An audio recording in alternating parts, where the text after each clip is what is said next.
England 6, France 4. What a game. I just want to do this from Gemini AI, right? Just a quick summary of the game so that I don't miss anything, and then I'll give my thoughts. What an absolute classic. England secured the bronze medal in one of the wildest high-scoring matches in FIFA World Cup history, defeating France 6-4 in the third-place playoff match in Miami Stadium. Here is how the 10-goal thriller unfolded. First half, England dominance. England caught Le Bleu completely off guard in the opening 45 minutes, flying out to a ruthless 4-0 lead before halftime. I would say it's not that they caught them off guard. I think France were just not interested. I don't know what it was. They weren't pressing, they weren't tackling, they weren't committing any fouls. They showed no intent. It's like they were still mad at the fact that they lost the semifinal to Spain and they weren't going to win the World Cup after playing so well. I think that's what it was. I don't think it was the fact that they caught England off guard at all. But Declan Rice, in the 3rd minute, brilliant shot from distance. Goalkeeper just had to watch it go in. Then Ezri Konsa doubled the lead off a well-taken corner by you-know-who, Declan Rice. And then in the 37th and the first minute of first half extra time, Bukayo Saka scored twice to put England in total control going into the break. I was like, what the hell am I seeing here, man? God damn. Are France gonna was that a protest? You know what I'm saying? Think about it. Was it a first half protest? Protesting what? I don't know. But was it if you're protesting a game, you're like, yeah, I don't want to play, whatever. You guys just take it, whatever. But it was shameful. It was pitiful. It was embarrassing. England outplayed France because England, I guess, they were more professional.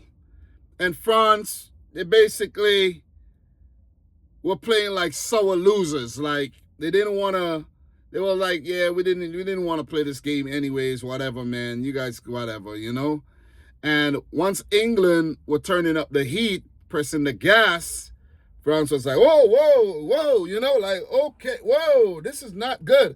So Didier Deschamps' final game as France manager, I guess he went into the, dressing room and said, you know what, guys, you got to do better than this, man. This is my final game, like, come on.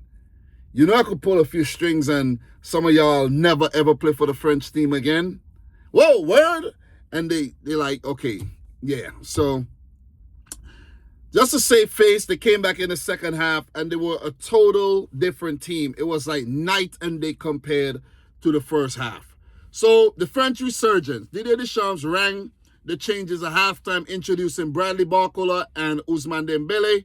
The impact was immediate, turning a blowout into a breathless, topsy-turvy encounter.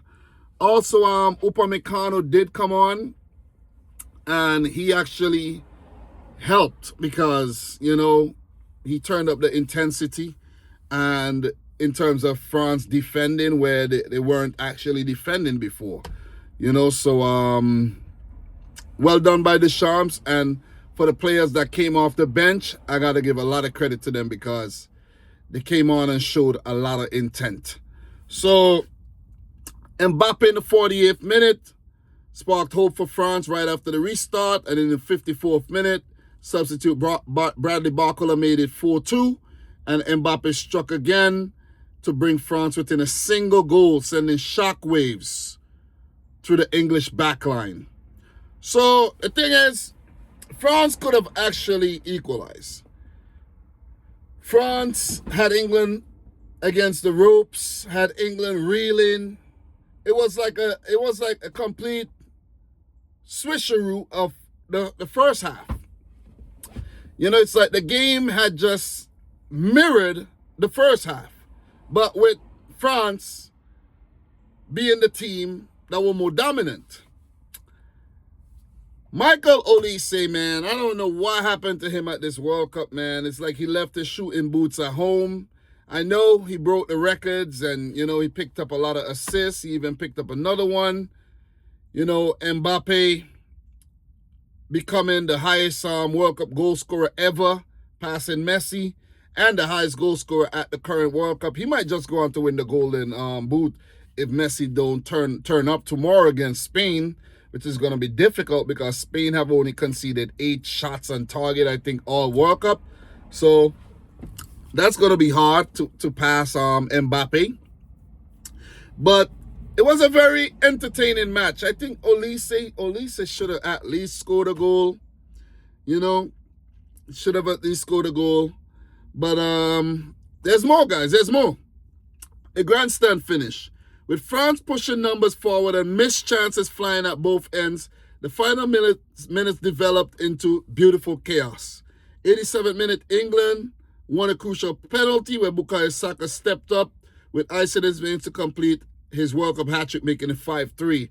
And Malo Gusto, man, this game, I wanted this game to go into extra time so bad, man, because I didn't want it to end at Malo Gusto. Oh. But credit goes to Jed Spence, though, who's definitely improved his stock at the back end of the World Cup here after some horrible games. He had a few horrible games, but, I think he's improved his game a lot in the last couple matches, especially this one. You can't fault him a lot in this game. So, 96th minute, Ousmane Dembele capitalized on a late counter-attack to make it 5-4, ensuring a frantic final couple minutes. And then with France trying to score the equalizer, which will make it 5-5, Jude Bellingham, run rings around the French defense to put away a 6th goal for England to gift them the bronze medal. And let me say this, man, it would have been embarrassing. I think Thomas Tuchel would have been like, he deserved to get sacked if England allowed France to come back from being 4-0 down.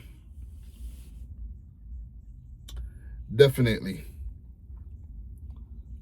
Thomas Tuchel should have get sacked if France came back and at least take the game to extra time and actually win it. Sack. Like, with immediate effect, sacked. Because what they did in the semifinal, man, criminal.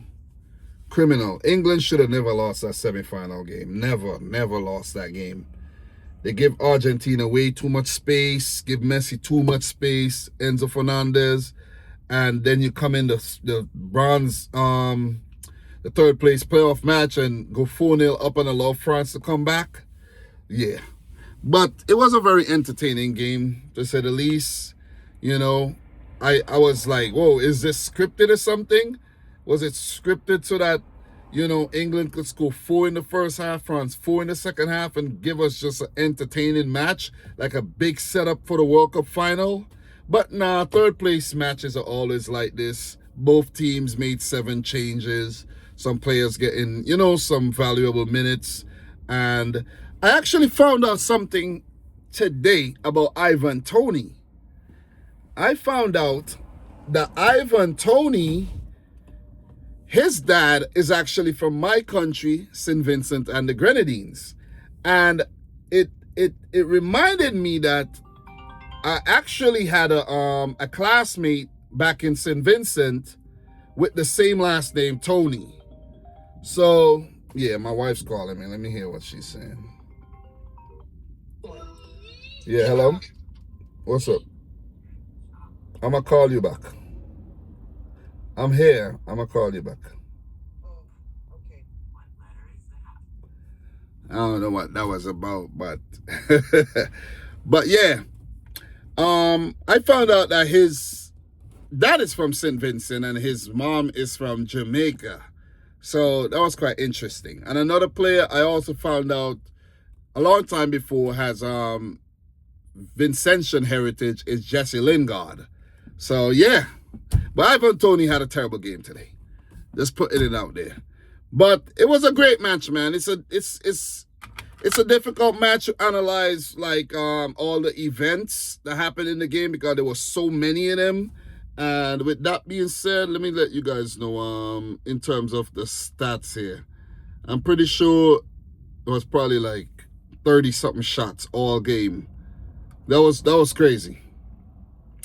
So in terms of this match, stats, yeah, 36 to be exact. 18 shots apiece, 9 on target for France, 10 on target for England, and England 6, France 4. So in the end, it was quite even in terms of stats, but France,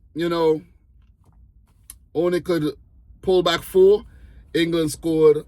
Well, let's just say it was a game of 2 halves. Let's just say France winning the second half, England winning the first. Simple as that. But it was exhibition stuff. And now that I saw this game, I gotta say I really enjoyed the group stage. The group stage was played with a lot of freedom. A lot of the earlier matches without jeopardy. And the games were really entertaining. Players played freely, they took shots. And when it got into the knockout phase, barring a few games, a lot of games were just boring, man. Seriously. A lot of games were just not entertaining. Teams are scared to commit, scared to be aggressive.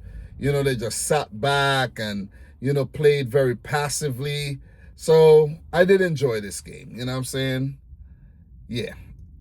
Guys, after all, it's all entertainment, man. You know what I mean? I think this World Cup has taught me not to take the game too serious. Seriously.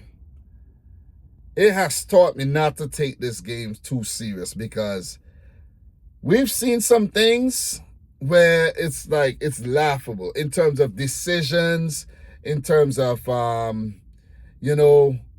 just the script, man. You know what I mean? Just the script. It's a tournament set up to make money.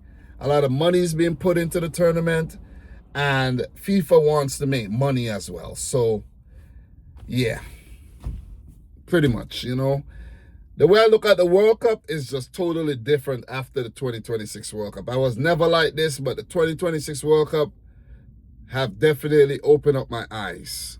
And I see the game so much differently. It's not quite like wrestling. But it's almost like wrestling now to me, man. It's like, I don't know, man. It's just ridiculous. Seriously. It's just ridiculous, guys. And it's just sad, you know what I mean? Because before there was a lot of passion, and now it's like, I don't even know what to say, man. I don't even know what to believe anymore. Seriously. I really don't know what to believe. I don't know if we're in a simulation. I don't know. And now they're saying the 2020-30 World Cup could be a 64-team tournament. Like, are you kidding me? Like, but guys, let me know your thoughts on the game. I know there's good. France ushering the Zidane era. What's going to happen with Thomas Tuchel, I don't know. A lot of these players would have played their last matches for their national teams. We might never see N'Golo Kante. We didn't see him at the World Cup. We might never see him again. We might never see Jordan Pickford again at the World Cup. Maybe that's it for him. Who knows, man? Who knows? Jordan Henderson. Who knows, man? I'm just basically looking forward to the new Premier League season. So I could have some fun watching that. Because right about now, it's all entertainment, man. Seriously. That's what it is. But guys, thanks a lot for watching. Subscribe if you're new. Like the video if you haven't yet done so. For the final, I don't even know, man. I didn't even make a prediction video. I don't even think I'm going to make one because it's just going to be a waste of time, to be honest. For real. But thanks a lot for watching. Subscribe if you're new. Like the video if you haven't yet done so. And until next time, peace out. Rich Squad. Yeah, I know, guys. I know, man. FIFA is a corrupt organization, man, and this World Cup taught me a lot. Left a bad taste